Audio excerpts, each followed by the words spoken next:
Good morning, good afternoon, good evening, wherever you are. This is another episode of My Two Cents podcast.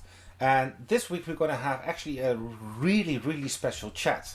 It's going to be in an area where I limited or have no experience except of being in airplanes, but in the aviation.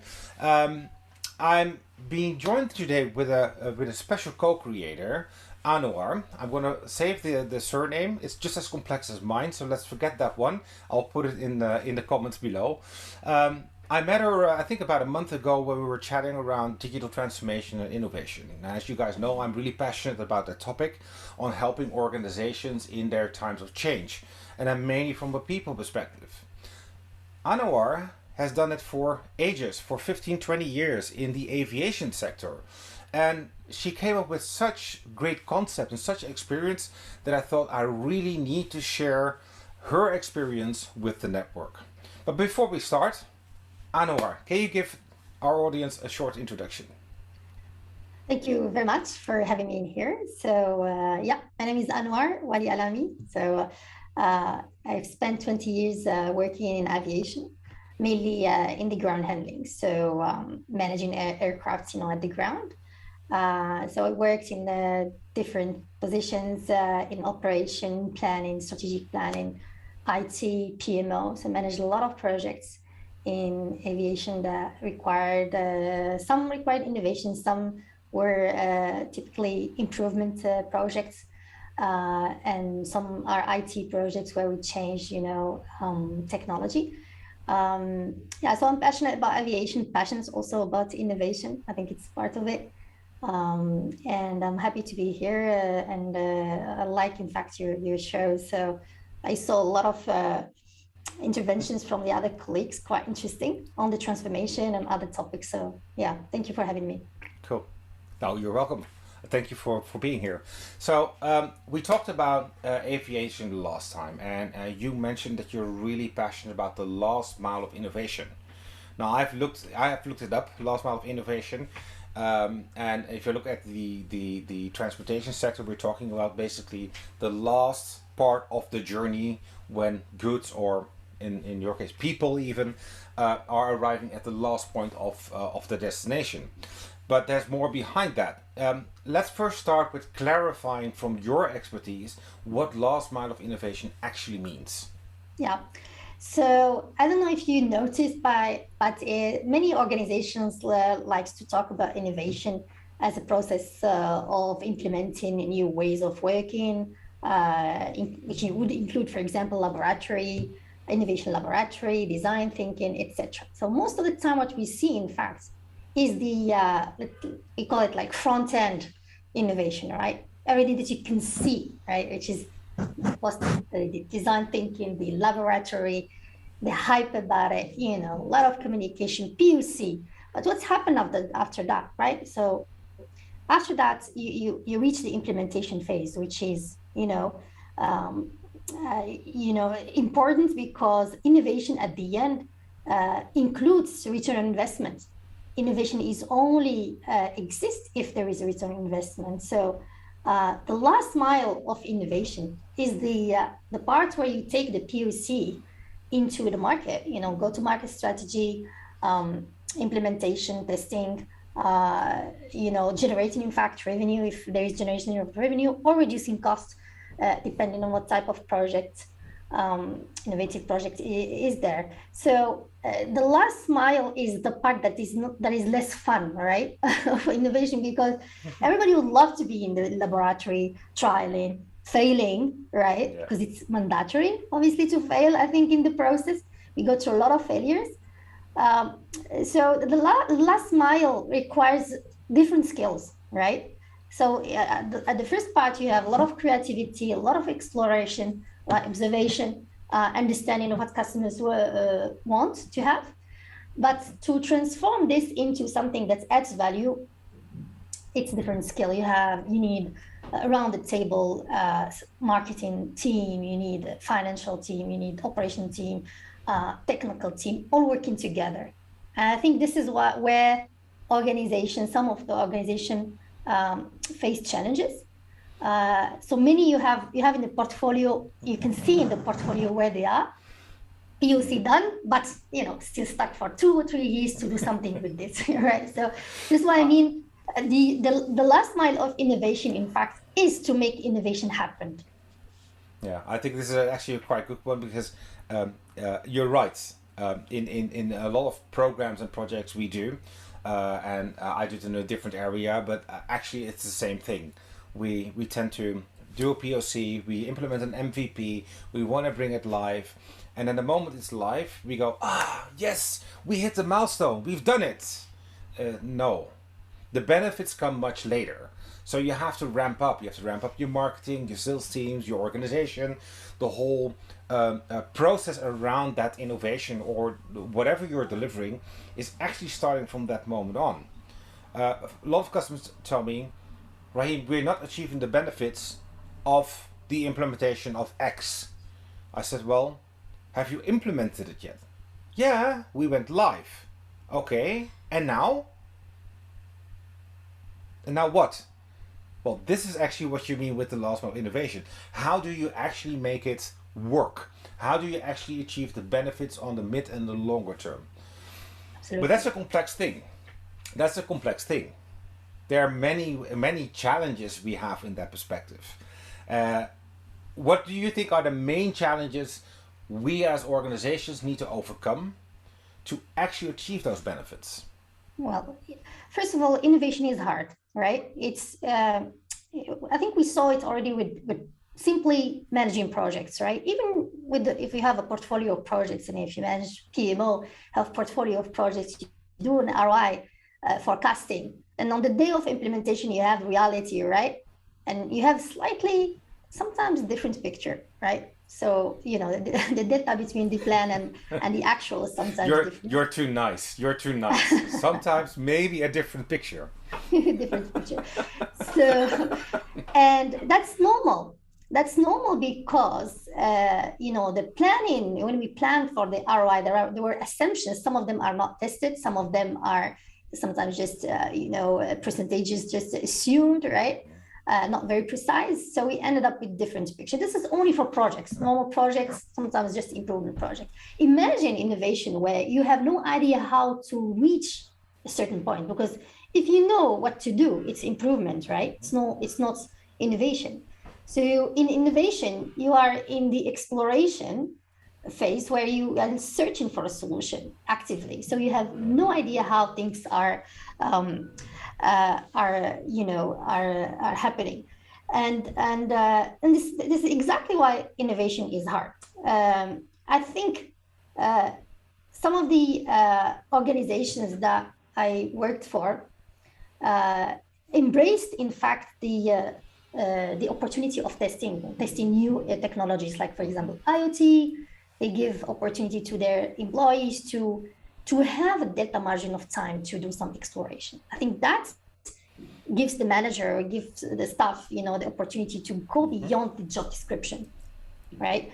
It's very important. I think in my career, I always had time and created time, in fact, to work on something that is different from what I have in the job description, because that's exactly what makes me feel exploring new things and enlarging my horizon, right, with my team. So I remember we worked on forecasting the activity at the time when there was no AI, on ML, no machine learning, no AI. So we were trying, with our own, modeling. We had a mathematician in the team. We were looking for modeling, etc., pushing the let's say the framework to a little bit far from where we are. Probably we would not reach a point where we're gonna achieve innovation. But if you stay at your level, you never reach innovation anyways. You have to try and to give space to your team to. So that's one of the things that are important, I think, for organizations to do within the team. Second thing is, which is difficult, quite difficult, is to bring the team together. So innovation, you cannot innovate by your own, right? As an individual, you can invent as an individual. You can be an inventor, right? Most of the time, inventors are, people who work on their own sometimes or in the team. But innovation requires a team to work together. So organization that doesn't have a culture that encourages teams to have space to work together, to know each other, etc., would struggle to get innovation, happening. Um, and third thing is some of the misconception is innovation is expensive, right? I it is expensive, of course, if you have to buy, a new material, new technology, etc. Out of question. But some of the innovation is not expensive. So, as an example, processes inside the company can be looked at. We can approach them with completely new way and new vision. I'm gonna give an example of that from aviation. So at the aircraft, so you have the carpets, right? You have the air carpets, and if you spill on some, coffee or whatever on it, I mean, the cleaning team has to change it and replace it. Imagine replacing like 3, 4, 5 meters, whatever, of carpets. So one of the cleaners suggested to cut the carpets in very nice, shapy ways, in a way that they can just take small parts of the carpets and replacing it. This looks like very simple, right? But nobody did it, in fact. Nobody thought about it. And they start doing it, and it reduces the time of cleaning, right? Obviously, you don't have to transport the replacement, the carpet, and to transport a big part of the carpet that has to be transported by 2 people, for example. So this kind of innovation that's going to happen, without a huge expenditure is possible. But you would need to listen, right? To listen to your employees and to give them space to express themselves and to experiment, right? So that's more or less what I think. Yeah. I think the best ideas for innovation come from people who are doing it on a day-to-day basis. And if you give them the opportunity to think openly on how to improve their day-to-day, you will have all those minor innovations. I think one thing what I like about what you're saying is that in general, when we think about innovation, we think about that big monster, that elephant in the room, that the thing that costs a lot of money. But at the same time, innovation doesn't have to cost much if you look at process or minor innovations. You can innovate on a day-to-day in your own work. And this is something people who are listening maybe should think about. How can you innovate your day-to-day by innovating things or doing things differently and simplifying what you're doing? And if you do that on a day-to-day basis, you will see that you will come up with more and more ideas to improve your day-to-day. Now, if we talk about innovation, yes, innovation could be hard, but what I've noticed in my career and in the programs I've been doing, but also from our colleagues actually in transformation, is that when we talk about innovation, we talk about innovation from a siloed approach. There is a team somewhere in the company or a company we buy, somewhere on the 3rd floor or in the basement probably. Traditionally it's in the basement or in the garage, if you look at Mark Zuckerberg. But there's a team somewhere in the building and they are innovating. I think one of the challenges we should address, and I'm not sure if it's in the aviation also, but I presume it is that innovation is something which has to be built throughout the organization, not just in the basement. But the other thing around innovation is you were talking in the beginning around marketing. You were talking about other teams.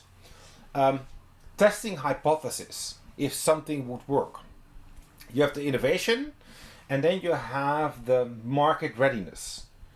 When innovation, you build something which is not in the market.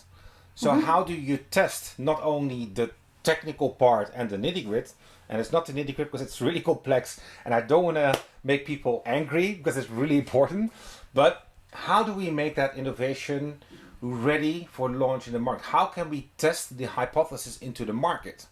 And that overall line between marketing and operations, innovation, how do we get those teams together? And I think last time you spoke around this topic really passionately around how you bring all those different levels of the organization together to co-create and elevate the innovative ideas within the organization?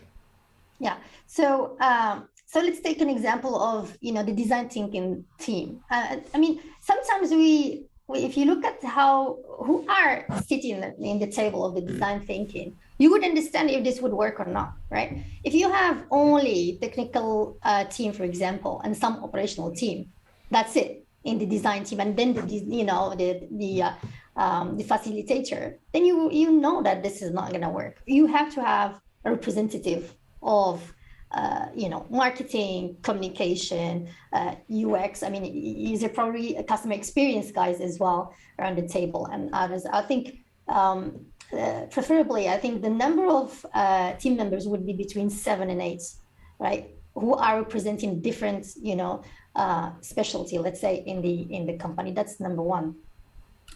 Number two is paying attention to the customer. At the end, innovation is about adding value to customers. Sometimes they are internal customers, meaning employees. So we are innovating internally. But most of the time, it's about external customer, right? And if you would like the innovation to add value, so you would absolutely need to build processes that can allow you to get customers' feedback, not only through surveys, which is easy today. We do a survey. And by the way, surveys that they are not capturing what the customer will do when they get the products. They are capturing what the customer think will do, which is different, right? That's true. So, that's true. So it's this was proven. In fact, this was proven, and one of the examples is Red Bull. So Red Bull first time when they did the survey, it was catastrophic.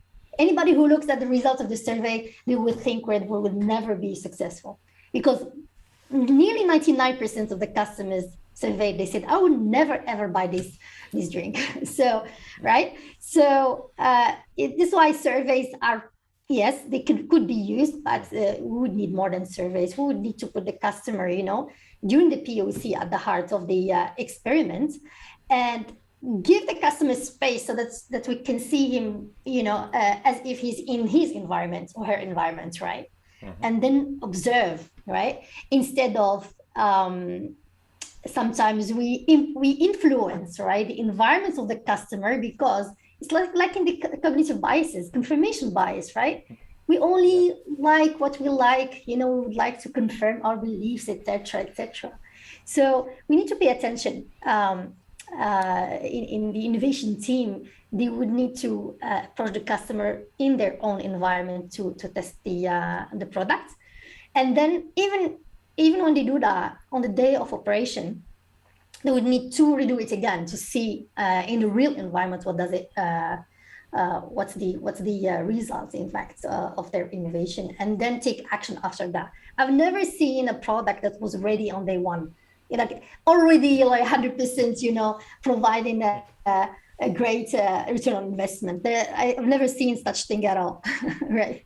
No, but we know how it works. It's always a part of building a POC, followed by an MVP, and from there on defining what are the next steps to be made to scale the product up. You will never, there will probably be examples. I have never seen them. I've never heard of them. But I will never. You should take a few steps to validate. Mm-hmm. And what I like about what you're saying is that we tend to do surveys, but testing in the natural habitat of the customer itself, in their own environment, letting them experience the first versions, so you can get that feedback and you can get that part moving. Mm-hmm. We have that innovation. We are delivering something, we are testing in. One of the biggest challenges you see within innovation is, how do we cost it? There's always a price behind it. How do we get the whole organization behind it? Because we're investing upfront in the creativity, which is great. We're investing in the testing. And then what? Then the next step. What for you will be the most important next step to take after you get through that cycle? Because we talk about innovation is hard, but I think the launch is harder. That's the last mile of things. Yeah, I think for innovation to be successful, you have to have a culture of innovation in the company. So that what makes things easier is to have a culture. So if you go to companies, and you walk, in the offices, etc., you would understand if this company is innovative or not. You would see it. You will hear it in meetings. You would see people using, the words that goes with innovation in their day-to-day, work. And I think when you have such an environment, employees are not afraid to be bold. They are not afraid to propose a new idea, right? To come up to the meeting and express themselves freely, because there is a culture of innovation. I think that's the baseline. If you have the culture, the rest, I think it's easy to deal with. So rest is strategy of innovation. What is innovation for us? Defining what innovation means for the company. So in words, in a sentence, this is what we mean by innovation. And it's, by the way, it's different from an organization to another. So every organization has to work on this definition. And then, break it down into a strategy for the company. So, and as you said, it's not about dedicating innovation to one department and creating a bottleneck for the company, with a portfolio of projects that goes to one department. It's engaging everybody without saying that it's everybody's job, because also it's diluting the responsibility, right? It's in between, right? So once we do that, we have a portfolio, we have a budget, etc. And then you have your own events at the end of the year, celebrating the innovation that works, but celebrating also the great test that has been done and failed. And we know why they failed, because this is the learning, right? They failed because of X and Y, etc. That's the learning. That's the innovation also, is to see it. So I think once you do that, I think across the year, so the first year is mainly this, right? Building up the strategy, building up the portfolio management, training staff, and building an innovation culture within the company. The rest is easier to manage, because you enter into a workflow of producing more and more projects. And if you are doing the right things, with applying the right, let's say, methodology. What I mean by methodology is to giving employees space to innovate. It's not structuring the innovation within, because it's not going to work either. It doesn't work, huh? Structure, innovation, or innovate. Those two don't work together, right? Methodology is to give freedom, right? That's methodology, right? Give freedom to employees. Give them the delta margin of time. It's easy to say, right? It's easy. We know, right? Our calendar is full, right? You think you don't have time. I guarantee you, if I look at the calendar of anybody and I ask about, are you mandatory for this meeting? What type of decisions you would take? They're going to be probably 20% of the meeting that has to be, removed from the calendar, right? So in fact, we can find time for innovation. And return on investment happened not the first year, it's going to happen the first year, but the idea is to prepare the organization for a future return of investment. Yeah. Well, what you're actually saying, and I agree with you, is that innovation is not something which we can lock down in something in a corner of the organization, but innovation is something we need to have as the key priority for everyone, and not by forcing them to do it, but by helping them be creative in their thinking and thinking differently towards their day-to-day objectives. Hey, we're looking a bit at a time. I actually want to ask you your top 5 tips, but you gave already so many tips that I'm going to uphold from the tips. But what I do think is that, like I mentioned before we had the call, is that you have an amazing experience within the aviation sector around innovation and change and transformation. I was actually looking at your website, and like I mentioned, it's nice and clean, simple and crisp. I think that looking at all the tips you have given today, they will be really beneficial to the people who are listening.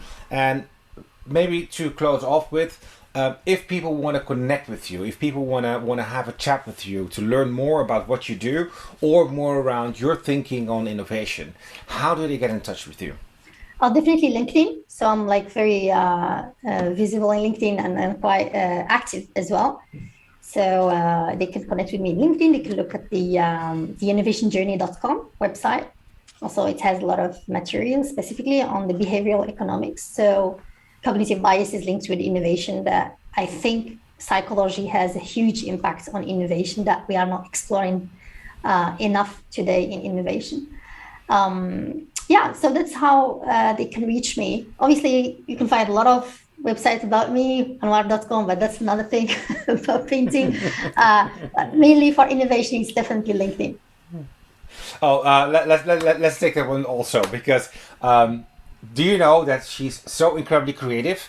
So for the people who are listening, I'm sorry for you because I can't show you. Well, for the people who are viewing the podcast, if you look at the background, Anouar has made some beautiful creative pictures and she likes to experiment. Now, the link between innovation and experimentation, I think I don't have to explain that. But if you're interested in learning more about that, also please feel free to contact her. Thank you. Hey, thank you so much for sharing your expertise and knowledge. I really enjoyed it. And I think that our audience also will certainly get some takeaways from this. You guys know how to contact her, so let me suggest the following: that if you want to have more information, I will put as much information in the comments of this post / in the info of the podcast. You'll find her link and her contact details, etc. If you want to learn more, feel free to contact her directly or contact me, and I will bring you guys into contact. Again, thank you so much for sharing your experience. It was so nice having you here. Thank you very much.